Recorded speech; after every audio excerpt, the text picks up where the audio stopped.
बिहार में आगामी विधानसभा चुनाव को लेकर तैयारियां शुरू हो चुकी हैं। जहां कुछ महीनों बाद चुनावी मौसम आने वाला है, तो इसको लेकर सभी पार्टियों में सीट बंटवारे को लेकर चर्चाएं तेज हो गई है। एनडीए में सीटों के बंटवारे पर चर्चाएं चल रही हैं। सूत्रों के अनुसार आज सभी दलों में शुरुआती दौर की बातचीत हुई है, यानी पटना में बातचीत हो चुकी है और अब जल्द ही दिल्ली में बातचीत का अगला दौर शुरू हो सकता है।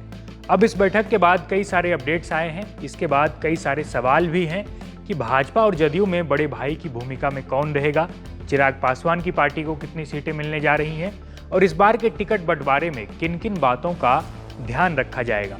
इन सभी सवालों के जवाब आपको इस वीडियो में देंगे और साथ ही ये भी बताएंगे कि मुख्यमंत्री पद को लेकर क्या अपडेट है, यानी कि सीट बंटवारे के बाद एनडीए की ओर से सीएम पद का चेहरा कौन बनेगा।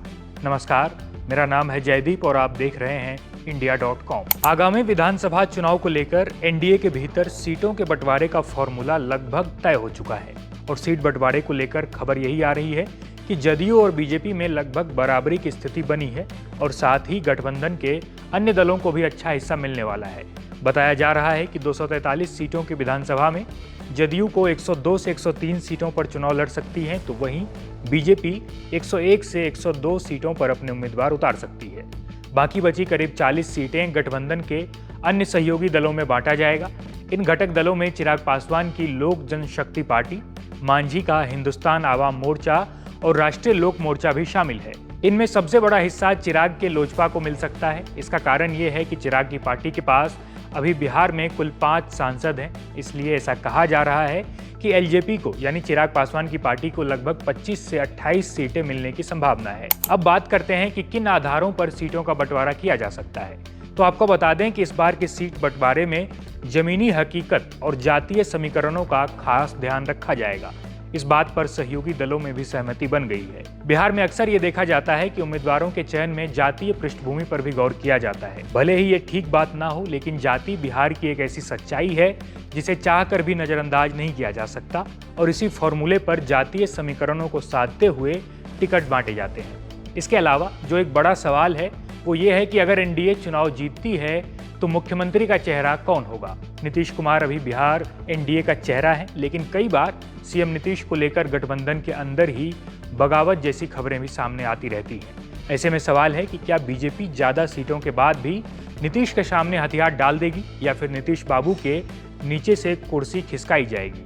तो आपको बता दें कि भाजपा नीतीश के एनडीए का चेहरा बने रहने पर राजी हो गई है।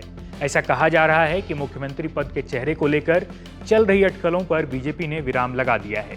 बीजेपी ने स्पष्ट किया है कि बिहार में नीतीश कुमार ही एनडीए का चेहरा रहेंगे।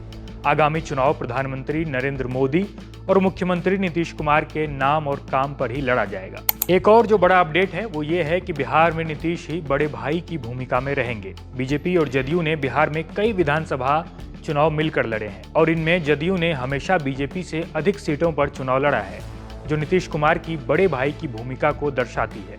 आइए इसे पिछले कुछ सालों के चुनाव के आंकड़ों से समझते हैं। 2010 का विधानसभा चुनाव जदयू 141 सीट पर लड़ी, तो वहीं बीजेपी ने 102 सीटों पर चुनाव लड़ा था। 2015 विधानसभा चुनाव नीतीश कुमार एनडीए से अलग हो गए थे और आरजेडी के साथ मिलकर चुनाव लड़ा था। तब जदयू और आरजेडी दोनों ने 101 और 101 सीटों पर चुनाव लड़ा था। 2020 का विधानसभा चुनाव नीतीश कुमार और बीजेपी फिर साथ आए। उस चुनाव में जदयू ने 115 और बीजेपी ने 110 सीटों पर चुनाव लड़ा। जीतन राम मांझी की हिंदुस्तान आवाम मोर्चा को 7 और मुकेश सहनी की विकासशील इंसान पार्टी को 11 सीटें मिली थी। तो ये था बिहार एनडीए में सीटों के बंटवारे और चुनावी रणनीति को लेकर सबसे बड़ा अपडेट। साफ है कि एनडीए एक मजबूत और एकजुट रणनीति के साथ बिहार के चुनावी मैदान में उतरने की तैयारी में है। देखना दिलचस्प होगा कि यह रणनीति चुनाव में कितना सफल साबित होती है। इस पर जो भी अपडेट आएगा लगातार हम आपको देते रहेंगे। देश और दुनिया की तमाम खबरों के लिए देखते रहिए India.com।